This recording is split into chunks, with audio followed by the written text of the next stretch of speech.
In a world where profit reigns supreme and power knows no bounds, a dangerous dance unfolds between nations. Private corporations armed with immense resources hold the fate of nations in their hands. And within this deadly theater of war, a web of deceit and hypocrisy unravels. Hello and welcome to TFI Global, the foreign affairs and geopolitical analysis arm of the TFI Media Group.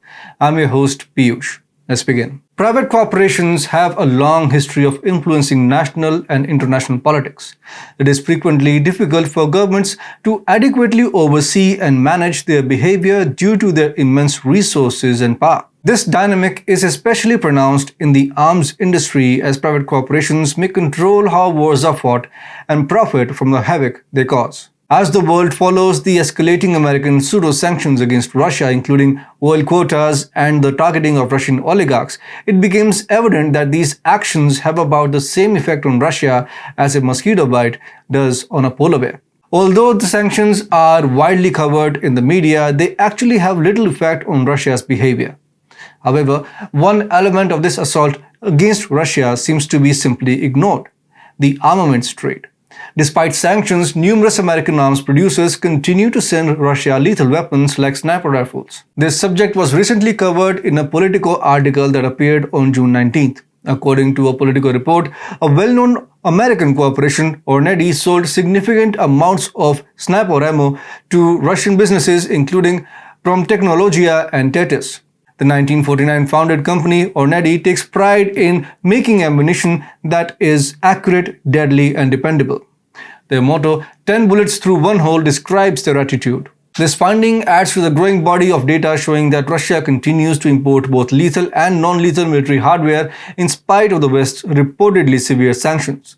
Defense specialists claim that a robust illegal market for Western ammunition has been formed as a result of Russia's inability to produce high-quality sniper rounds. It is interesting to note that the Wagner Group, a private military company operating in Russia, has access to Ornedi ammunition like the Orsis T-5000. This makes one wonder about America's double-game tactics. America has a notorious history of intervening on both sides of disputes. On one hand, it pushes Ukraine to start a conflict with Russia and urges them to fight and win. On the other hand, it covertly supplies Russian private military organizations like the Wagner with ammunition. It is hardly surprising that a nation that is famous for causing havoc and waging endless wars would take such a hypocritical stance.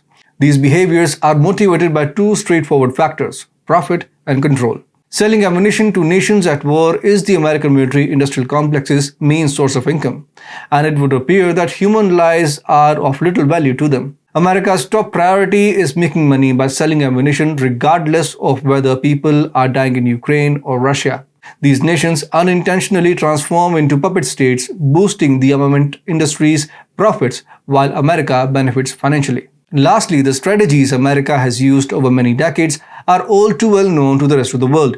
America engages in a treacherous game of puppetry where human lives are used as a bargaining chip in the name of wealth.